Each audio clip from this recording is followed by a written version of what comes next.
We have a great panel this evening, and I want to thank them ahead of time because we won't have a lot of time afterwards for all the time and energy. They all gave up time ahead of this gathering to talk to me, to let me bother them with questions, to think of a script, to think of the questions. There were questions. I said, are there questions I can't ask? And most were good enough to say, no, I'm good at dodging those. So I'll leave that up to you lot to ask the questions they're good at, and we'll see how good at dodging they are. I'm going to just introduce them one by one. They can come up to the panel, and we'll get started. The first panelist is Dominic Antlik. The description is there. Dominic is the Senior Investment Executive at RMI, but also one of the founding partners or members of Time, an e-payment system, and we're going to hear a little bit more about that. Thanks, Dominic. Paul Steenkamp is the Head of Innovation and Capability at Standard Bank. Paul is working hard within the Standard Bank ecosystem to help the bank cope with the changes it's seeing. Charles Savage is the CEO of Purple Group Limited. Charles launched a very exciting product in the South African market called Easy Equities, and for those of you who don't know it, look it up. I don't have time, unfortunately, to tell you more about it, but it's disrupted the investment market, as it were, and is, in a sense, democratizing equity investment. Colin Vallis is an investment professional and private equity specialist and has deep expertise in technology. And last but not least, Matthew Birch is a member of faculty here at Gibbs and also leads his own advisory and strategic advisory business. Thank you all for joining us. I'm going to jump right in and put you on the spot. Dominic, we talked a little bit about Time, and you said you didn't want to get into e-payments tonight, and we heard from Nicole a little bit about the Holy Grail of M-Pesa, and you and I threw that around a bit. But perhaps you could start by just sharing with us some of the pain and suffering, and maybe just tell us a bit about Time, about seeding and growing a business and then launching it into a larger organization and trying to live in that infrastructure. Sure. Sorry, just getting used to this thing. So, Time, we were a team that actually had... Oh, God, sorry, that's terrible. We were a team that actually had come out of one of the big banks. So we were a team of bankers, and we'd been experimenting with models at the bottom of the pyramid. So we'd very much been looking at how do you deliver banking services to the unbanked, because we believed very much that you had to have economic inclusion. And what we had discovered when we'd been trying to do that within one of the big banks, that it became very difficult to deliver sort of next generation financial services within a large organization where you had legacy systems and you had a very complex regulatory environment. So we incubated the project at Deloitte Ventures, and we basically said, what if we could design Bank 2.0 without the legacy? And what if we could start with a fresh piece of paper? And that's what we did, and we pitched the idea to MTN, and we were given our first bit of funding to design it, and we took 6 months and we delivered a live working proof of concept. And I think what was quite important within a South African context is that we never wanted to go outside of the banking regulatory environment. I think it's really important that from a financial services perspective that you stay well within the regulatory ambit. There's a reason regulations exist. That doesn't mean that you can't push the boundary slightly. And I think what one of the things that the Time team were very good at was understanding the regulatory environment and spotting gaps from an innovation perspective. So really using the gaps in the regulation and sort of in running with it. So we delivered the proof of concept, we spun out as a private company, and then we had 6 months of fun and games where we tried to secure a big contract with MTN and Pick n Pay. Now, talking about the ecosystem, I think in South Africa, given the dynamics that you have here, it's very difficult to make serious inroads as a financial services player without the support of other big brands. I think when you talk about financial services being synonymous with trust, to launch as a completely new brand is quite difficult. So we had to use brands like MTN and Pick n Pay to win the trust of the sort of lower end of the market. So it was quite a tough ask to have a very young entrepreneurial team trying to sign up big deals with MTN and with Pick n Pay and dealing with the regulator. So it was a lot of sleepless nights, it was a lot of lobbying, and it wasn't just about a group of techies sitting in an office and thinking about awesome UX. It was really thinking about the financial services ecosystem, pulling the pieces together and delivering something that was 10x, which is what we believed we did. So that's how we managed to monetize, and we managed to actually get a product into the market after a year of starting. And it was by securing a contract with MTN and Pick and Pay. But it was tough. I think, Brian, that's something you pointed out. Paul, maybe I can come to you quickly. When we talked, and Standard Bank is not the only bank that has an incubator or an accelerator, a place for technology. You described it as the hippo dancing with the mouse. What is Standard Bank doing to help that dance along? Can you share some of that with us? Sure. I think I said it was the constipated hippo dancing with the mouse. I think that we had some success recently launching a product called SnapScan, which we developed in partnership with a Fintech startup out of Stellenbosch called FireID. And it was fascinating. I mean, it was a learning curve for both organizations. And I definitely think it's, the magic of what's unattainable alone really is going to require a lot of unlearning from both sides. But really, really pleased to say that, that in that instance, the hippopotamus didn't squash the mouse. I think the main learnings were, for us, was just really a grasp at the speed at which they could move. They actually tackled a white space in the payments ecosystem independently of any bank. They conceived, designed, built, and launched a product in 18 days. And 12 days later, once it had been live in the market, we're happy to throw it away. So, they're moving that sort of 30-day cycle. In the subsequent attempts, they started running experiments at farmers markets on the weekends, just to give you an idea of how they do things. And they started endorsing their product with either MasterCard or Visa endorsements. Unbeknown to MasterCard and Visa, those didn't work.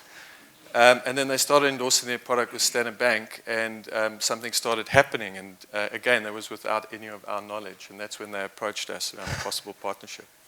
So it was quite refreshing that they don't really see banks as a major threat. They see technology companies as a major threat in banking. And they have this intuition that technology companies they don't have a banking license, and they're not playing by a set of regulatory rules that banks are playing by. But I think equally the real hero to the story was actually one of our legal risk and compliance guys, who helped them digest and understand the regulation at the speed at which they were moving, and differentiated them from other startups and fintechs that were pursuing the same white space. So we would love to be part of lots and lots, exponentially more of those instances where we have access to market, and we have scale and distribution and reach, and we have regulatory insights. And what we need is agility, speed, experimentation, people who understand empathy, do human-centered design, understand lean startup principles and continuous delivery. And we need to be learning from each other. It really is quite powerful when you're willing to make the commitment to figure it out and work together. Not easy, though. I think what he's telling the tech people in the room is you're welcome to use his brand, and when it works, come back to him. Matthew, if I can jump to you, you spend a lot of time in China and considering e-payment systems.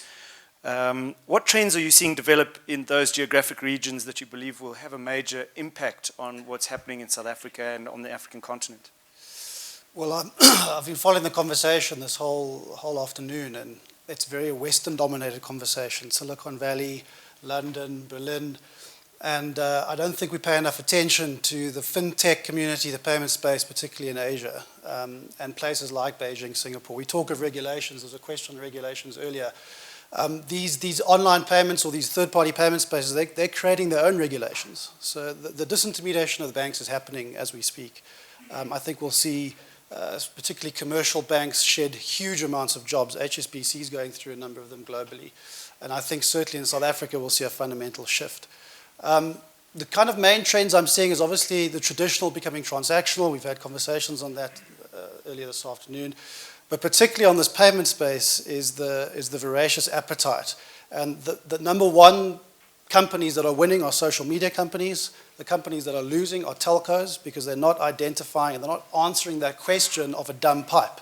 They have this dumb pipe, they're trying to get into content, they're trying to get into payments, they're not really making it happen. Second is obviously the banks. I'm particularly talking about commercial banking. I think IB investment banking will still maintain the way it is. And that's why you're seeing a lot of split globally between IB and commercial banking. And I don't know how viable it is to have both over the next 10, 20 years. Certainly one thing that doesn't get addressed in the room here, because it's quite South African focused, is this idea of scale. So you can create an online payment company and you can try and flog it and sell it, but if you don't have scale, you're stuffed. If you don't have a brand, you're stuffed.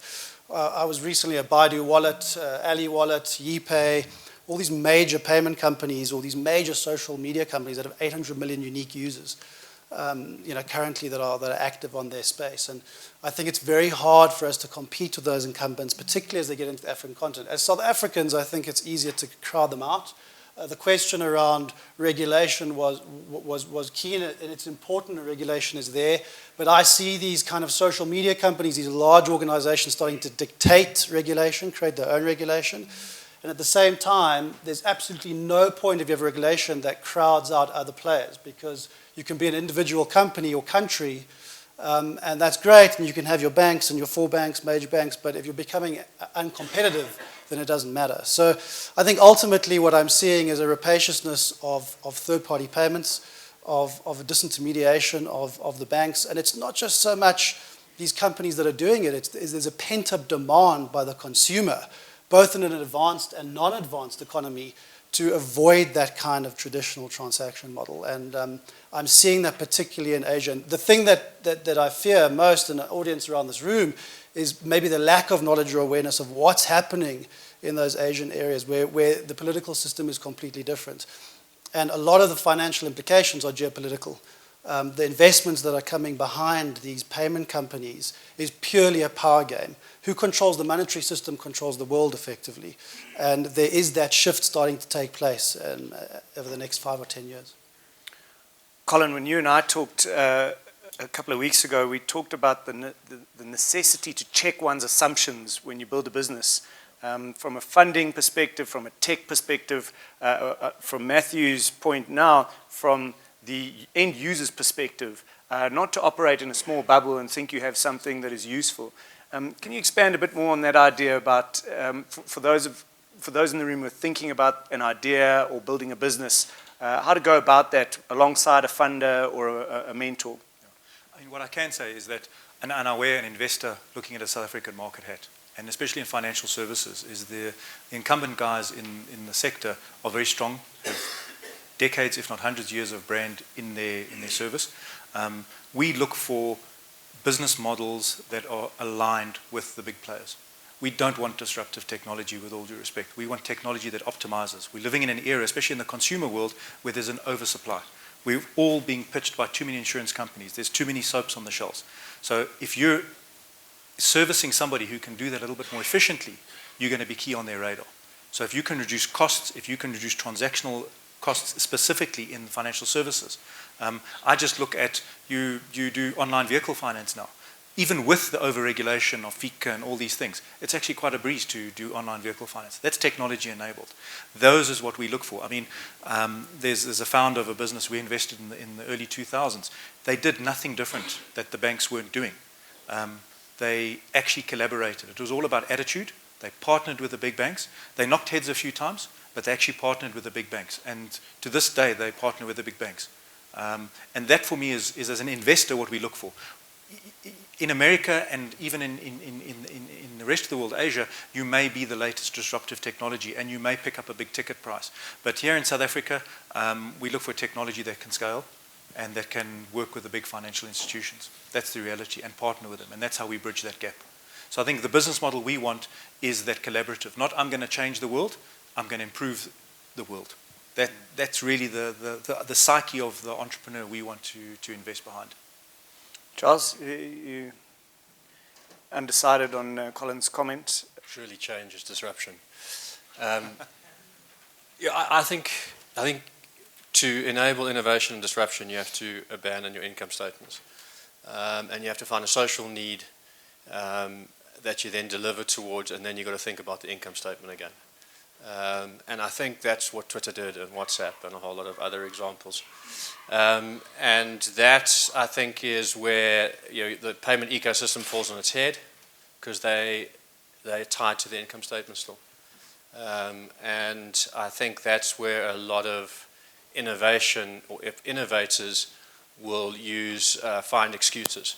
And the capital providers, the traditional South African capital providers, can value an income statement, but it's a leap of faith to value a business model and then to buy the future income statement. And I think that's where the international capital providers are better than us. And so I think that, I think South Africa was forced to operate in a very closed economy for a long time.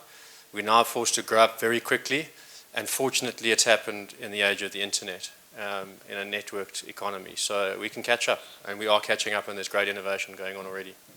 We talked about growth capital, Dominic, and the risk profile of the South African market. Do you think global competitors are here with growth capital? Do you see from an RMI Holdings perspective real competition on the ground, or is that still tomorrow's problem?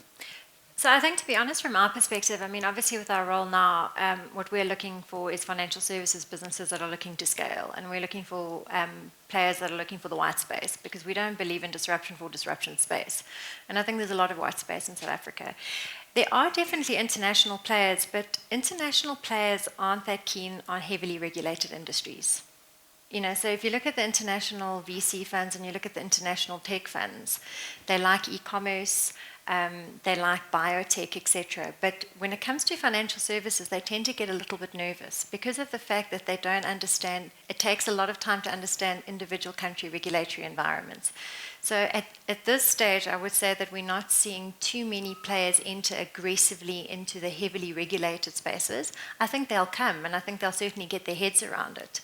But I think they see the value of working with financial investors who understand the regulatory environment. I personally don't think you can ever grow a financial services business without having a very strong investor who understands the regulatory environment, because I think to operate outside of that ambit, you just add a lot of risk to your business. We talked a little bit about risk profiles, partnering, and failure, the benefit of failure. I think our conversation went something like this. If you asked an investor in America to invest in your business and you haven't failed 5 times, they're not sure. Could you talk a little bit about the power of failure in this industry and what you think people should take from it? Because there's no doubt a number of people here are trying things and thinking of trying things. Yeah, I'm going to personalize it because, I'm not here to talk about easy equities, but I want to use that as the example. I mean, that product is the result of 15 years of failure. Not just personally failing to innovate in an industry, but the whole industry failing to innovate. And it was only in recognizing that we were all adopting the same strategies. We were either fighting by trying to build more sophisticated trading platforms, because that's what we thought the consumer wanted. And the other side of the coin was we all reduced the cost of entry, because that's what we thought the consumer wanted. And we benchmarked ourselves against first world economies, but failed to recognize a third world demographic. And so it was only in recognizing that we had failed for 15 years that we were able to take that lesson and translate it into innovation. And I was struck, I think it was Einstein who said it, but he said, doing the same things over and over again and expecting different results is insanity. And really the conclusion that I came to was that we were insane as an industry. And it was only, it's very easy when you succeed. I've had 2 halves to my career. The first half of my career, I succeeded spectacularly and learned nothing. And the second half of my career, I failed spectacularly and learned everything. And you've got to see both sides of it. And I think the Americans understand that. As a society, who wants to be the guy who leads F&B to the innovation that fails now? You want to be the guy who innovates to success, but who wants to be the guy who fails? And for every one winner, there are going to be 9 failures. And I'd say it's the guy who's failed 9 times who's going to get the 10th one right. So I think we don't. Our education system doesn't support that. Who gets through matric by failing, and we don't build a society that is comfortable with its failures. I mean, I personally still, when I Google myself, the Google comments still refer back to 2007 and 2008 when we failed along with the rest of the world. But in the American stance, they'd probably be quite proud about that fact. In the South African stance, you sort of want to, add a few more spectacular headlines so that the bad ones get erased from the front page of Google. So, I think as a society, we have to become much more comfortable with ourselves in failing. We have to support that in a capital sense as well, in an educational sense, and teach our society to accept and celebrate failure. When was the last time you cracked a bottle of champagne and said, "Congratulations, you failed"? That's not the organizations we run. And I work in a small organization where it's much easier to accept failure. Standard Bank, RMI, not so easy to accept failure in those big spaces. So, I think failure is the key ingredient to enabling innovation, and the Americans are just so good at that.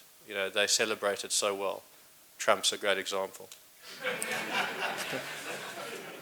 Paul, how is Standard Bank embracing that idea of risk, failure, learning, and how do you inculcate that in a culture of a monolith like Standard Bank? If you look at the financial performance of the business, you could argue that the business has been failing. So there's an acknowledgement that things have to change, and the sector is actually in crisis. And we don't want to waste a good crisis. So the other trick is not to try and boil the ocean. So we have parts of the business that are experimenting with new ways of working where, you're encouraged to fail fast so long as you share the lessons learned and move on quickly. And we're actually launching next month a series of awards called the Breaker Awards, where we're going to be celebrating and opening champagne for people who've broken stuff in the bank. Wow. But culturally, we're good at diluting bad news the further up the reporting chain it goes. We're used to waterfall methods where we only realize we've failed many years hence. And we've been skewed in that if from a project funding perspective, if you're coming back asking for more funding, chances are the project's going well, whereas often it's not the case. So I think to the point that's been made, I think failure needs to be seen as a badge of honor, provided there's a culture of sharing and coaching and mentoring that goes with that failure, and we also don't get stuck too much in the failure, celebrating or sharing. We actually move on to the next thing quickly. Yeah. So it's something we've got to learn to do. But literally from August, we won't have innovation awards revolving around success. We will have innovation awards revolving around failure. So we'll see how it goes. It's an experiment. I'll let you know.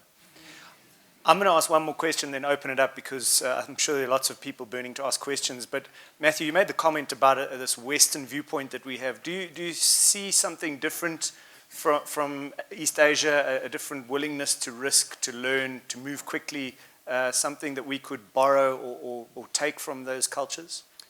I think there's a number of things. I think the main one is competitiveness.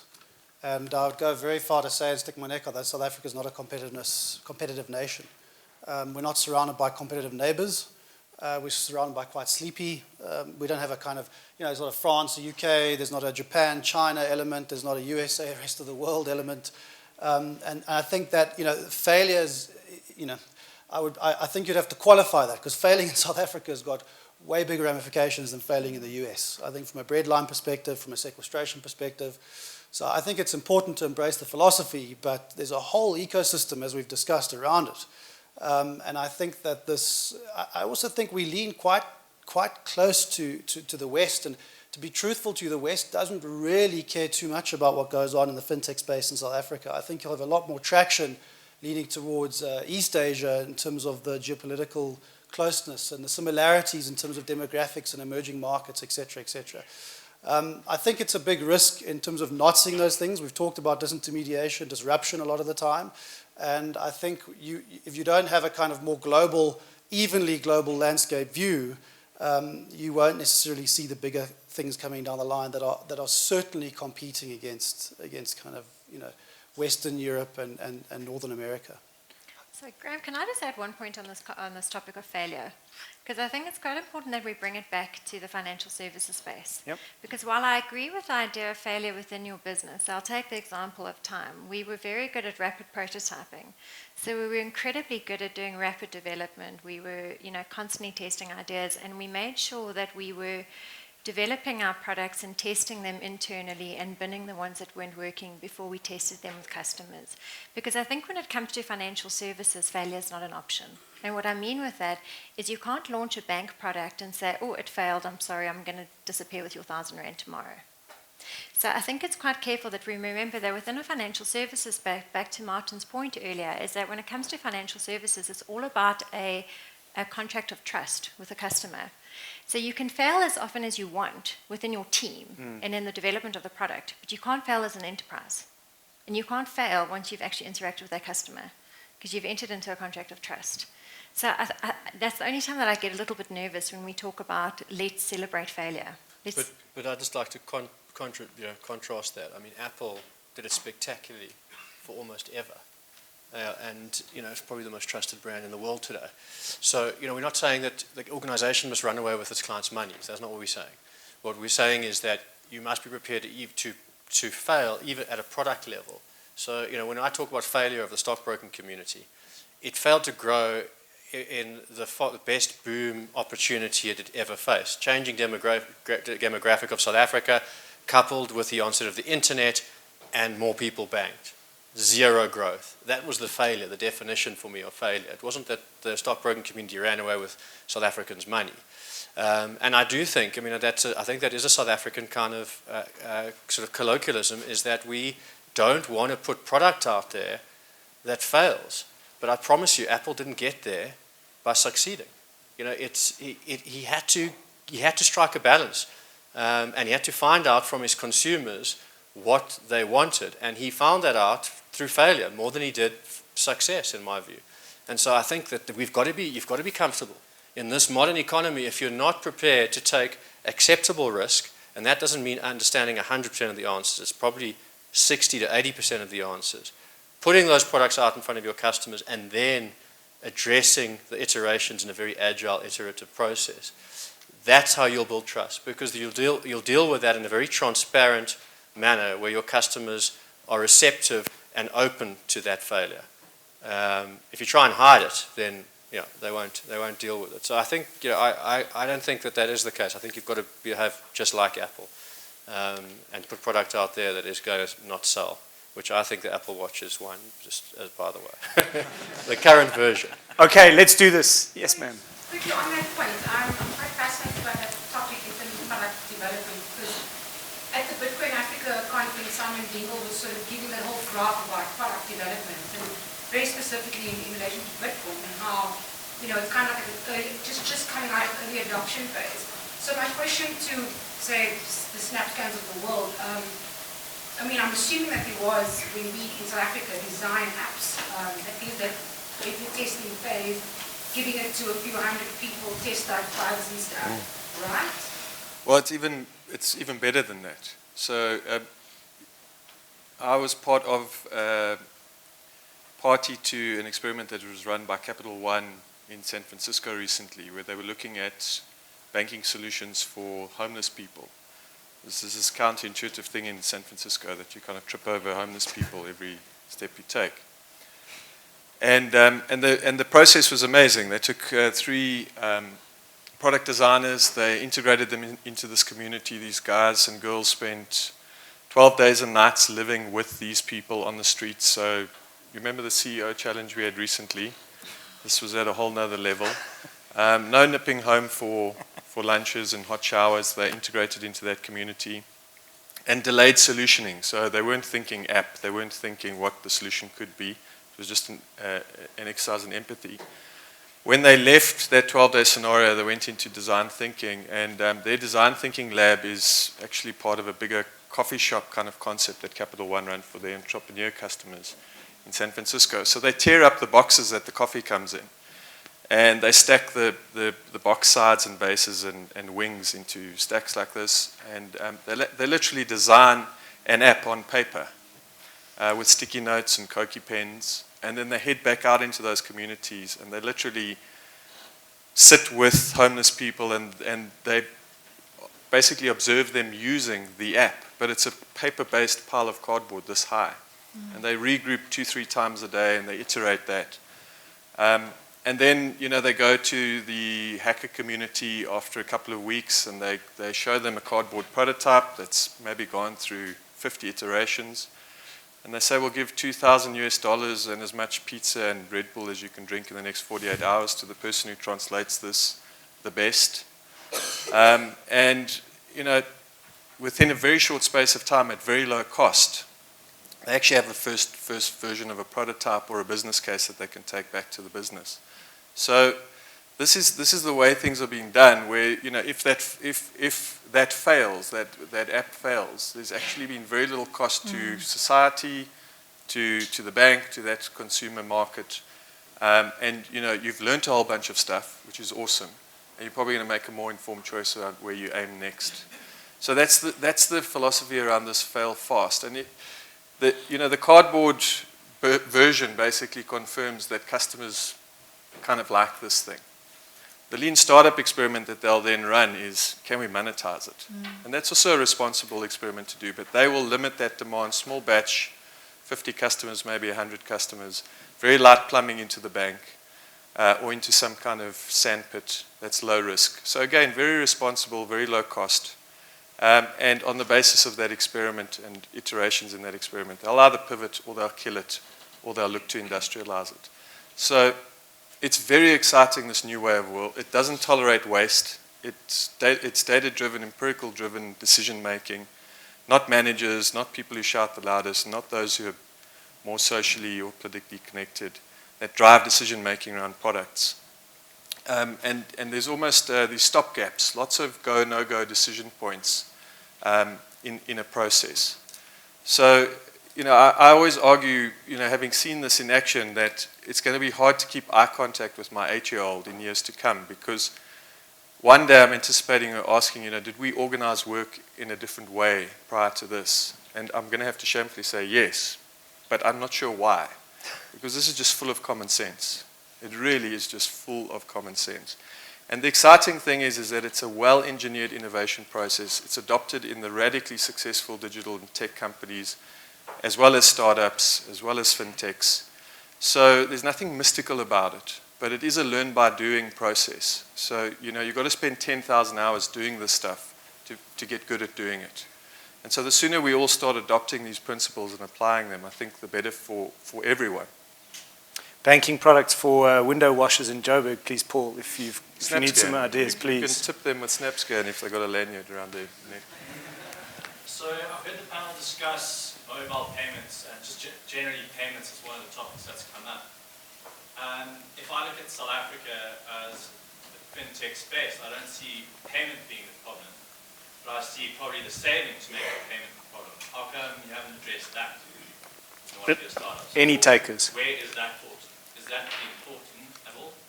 So, we can talk about that. I think payments is just one of the ones that's used, it's one of the exciting ones. There's a lot of funding that goes into it. But certainly from our perspective, we're interested in a lot of other areas from a financial services space. So some of the big white spaces, for example, that we think is exactly that. It's the low levels of savings and investments in this country. And I think also the low levels of insurance. And we're seeing a lot of very interesting things come out of that. We're also seeing a lot of very interesting problems being addressed around SME financing. So if you look globally, probably the second biggest flow of funds from a venture capital perspective into fintech has been around SME financing solutions. And it's probably one of the areas of the most activity we're seeing in South Africa at the moment. So from an RMI perspective, that's probably where we're focusing most of our activity. So I think payments is a very difficult one. I think payments is very crowded. I think payments is very noisy. It's very difficult to know who the winners are going to be. We don't know if it's going to be the card associations. We don't know if it's going to be blockchain. We don't know if it's going to be the banks. And I think there it's just about muscle. Who gets biggest quicker? So I think it's just the one that gets a lot of hype at the moment and has been on the hype curve for the last 5 years. But there's a lot of other much more interesting areas, we think. I think what you're seeing, particularly in the social media companies that do online payments or third-party payments, is the ability to disintermediate deposits. So a lot of youngsters in emerging markets are taking their money straight out of their bank account because they have to have one to get paid, and sticking it into a third-party payment solution. And the complexity of the investment product is really simple than an online platform. I'm talking here at a mass platform. I'm not talking about underlying exchange securities, but something where the UI is really, really simple can drive a lot of savings. And we're seeing banks really start to freak out, particularly the commercial banks, on these deposits getting disintermediated because they're so leveraged up. If they lose 10% depositors, it has a 60% impact on their bottom line. So they cannot afford to lose that because the banks run at quite an expensive cost. Some more takers. Just a sort of precursor. So I think the biggest obstacle is legislation and governments kind of trying to keep up with this technology advance to I mean, you suggested that you guys push the boundaries a bit on legislation. Can you give us some more insights into how you push the real limits? So I'll give you a very practical example. So when we were opening up bank accounts, we were using something called General Notice 6. So within banking legislation, you've got full FICA, Exemption 17, and General Notice 6, which basically said that you could open up a bank account without face-to-face verification, just using an ID number. Now, when we were at another large bank, our compliance department said that they weren't comfortable with that. It's not written in black and white that you can't do that. It was the bank's interpretation. So when we moved over to Time and when we were leveraging off the Bank of Athens bank license, back to your point, Paul, we had an amazing compliance officer there who said, we're happy for you to go that route. So, for example, we had lots of discussions with the South African Reserve Bank and we leveraged General Notice 6. To this day, none of the other major banks have ever actually leveraged General Notice 6 to open bank accounts virtually. So what we were able to do, we opened up 1 million bank accounts in 9 months because people could just open up a bank account on the fly by dialing a string and entering their ID number, and we were doing all the verification on the back end. So thinking about things like that and being willing to engage with the Reserve Bank and being willing to engage on these topics and then being able to sort of use technology to deliver on that, that was the key. So it's all fine and well in spotting these gaps, but then you've got to have very rapid and very agile technological deployment to take advantage of it. I just want to jump in, Colin. You and I talked about this legislative headache and being aware of what you're doing. As an investor, what advice do you have to people out there trying to do these things to figure out the landscape, to know what they're doing? Legal fees for my sins. I spent 10 years at a law firm. They cost a small fortune. There's two aspects. I mean, the first aspect I'd like to comment on is another sector we're looking at heavily is digital crime prevention. Without a regulatory environment like banking, if anybody's ever just tried to sell a vehicle or anything online, it is totally unregulated. You are swamped with criminal syndicates. So the regulator, without financial regulation, it would be a free-for-all. Yep. I mean, the key sector we're investing in is right now is looking at digital crime prevention. The other one is your corporate regulatory, and I think that I do have a bugbear with. Is that South Africa specifically, we have such an onerous regulatory environment in terms of the Companies Act. Just to form a company, I mean, you take a few techies out of university, for them to form a company is a 6-month process. You can't even get a VAT number. You can't even, to get a fund on board when you don't even have bank accounts because you haven't been FICA'd properly. I think that needs to be addressed. But that is a company regulatory environment. I think the answer there is know that it is there, and get the right help on board. Whether it's a guy that you studied with who's now practicing law, and I'm talking about the tech startups. And then in the bigger companies, we've looked at big companies that have ignored regulatory approval, compliance, and you can't invest in them. You're on a stay of execution for 6 months because they actually haven't done their VAT returns. Something as simple as that. Just stay ahead of legislation. I'm not saying it's right, but stay on the right side of it. The other one is IP. I mean, one of the businesses we did take to Silicon Valley, and they did invest in 2007. They could not get around 10B, which is our exchange control regulation on IP. They ended up doing a derivative bond instrument. They could not get their minds around. So they did invest in the business, and hopefully we're exiting. We've been in that business 14 years. It was the biggest stumbling block to offshore companies investing. If you can international IP on day one, do so. It'll make you far more attractive to international investors. I spotted him in the crowd. We have an IP lawyer here. Darren, can you comment on that for us a little bit? It's fascinating. That section was brought in to keep more IP in the country and make it more competitive, but actually does exactly the opposite. It's great to hear that. It's not the first time I've heard that. Yeah, but no. I have a question to you guys. A lot of R&D in innovation. To what extent are you looking at protecting it, or was it just something you just let go? Was that the main purpose of quick failures, etc.? What extent are you protecting it? And some of the stuff is patentable, you lose the right to patent it as soon as you disclose it. Yeah, I think from an investor perspective, we look at failure differently. I mean, we try and protect IP and through trademarks and through documentation. Your IP is only worth what somebody's willing to pay for it as a commercial viable document. So very much document process management, digital process management, those are key imperatives to locking that IP in, because your developers move on. We've got businesses that we invested 9 years ago. The original development team, they're no longer in IT, a lot of these guys. They're now in their 40s. They've moved on to management positions. But we still have the IP and the documentation that they did in the early 2000s. Those are key imperatives to holding that value that you invest. I can't speak for corporate. I'm talking about an investor in a technology business. And I think from our perspective, I mean, what we see, the IP sits in the people and sits in the team. I mean, from our experience at Time, I mean, the IP sat in the execution.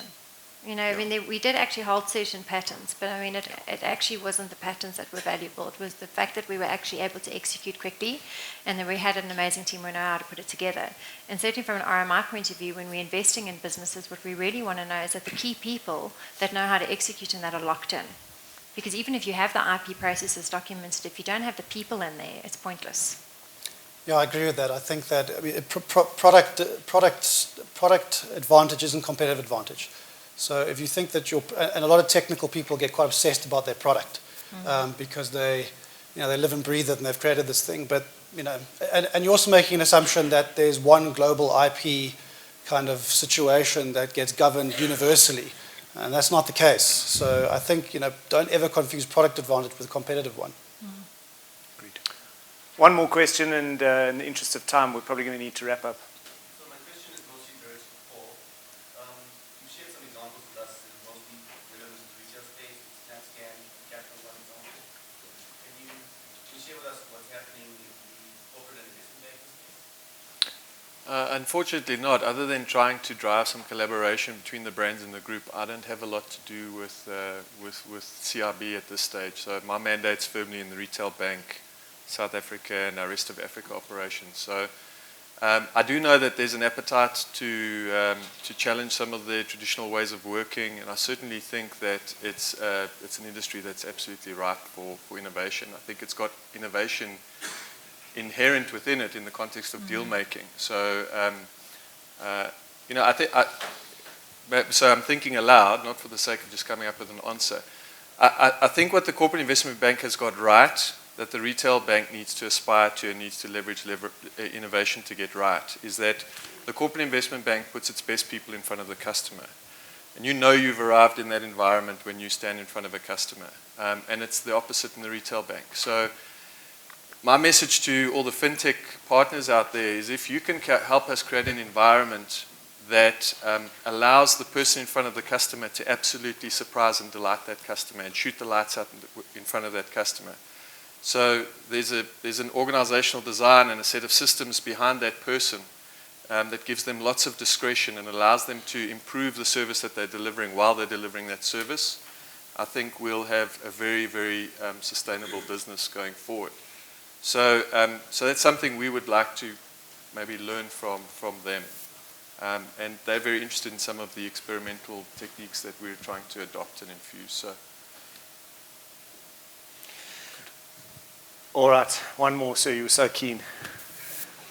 Yes, I'd like to share a story because I've learned lots about innovation and what's happening across the globe. We are a technology company based in Centurion called the Hello Group. If anyone has heard of Zoom, it's one of the biggest international MTOs in the world, technology-based. Just got taken out by PayPal, about $1 billion. And guess what? We have offered the exact same service. International money transfer from South Africa, we regulated by the Reserve Bank. Discussions with them over 2 years before we've identified a clear demand from our customers because we operate in the migrant market. And we have this technology to really send money cross-border in as little as 30 or 40 seconds. So it does exist. We are doing it. So this is the story I share. Thank you. Can we discuss it on my private jet to my next meeting? And I guess maybe that's a good place to end off and say that perhaps the challenge for all of us is to collaborate, share, tell these stories, learn to market ourselves and our businesses more effectively, be introduced like Martijn's friend to Richard Branson, or ask for the private jet to the meeting.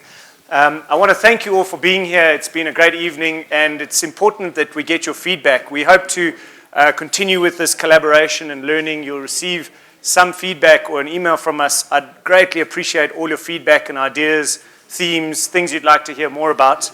In closing, and I hope there'll be some networking afterwards, I'd like to call Alex, who's our founder, to just help me hand out some flowers. It's a very Dutch tradition, and my exposure to it opened my eyes. When I said to him, why do we give flowers to a group of men? It's a strange thing in South Africa. You know, these are manly men.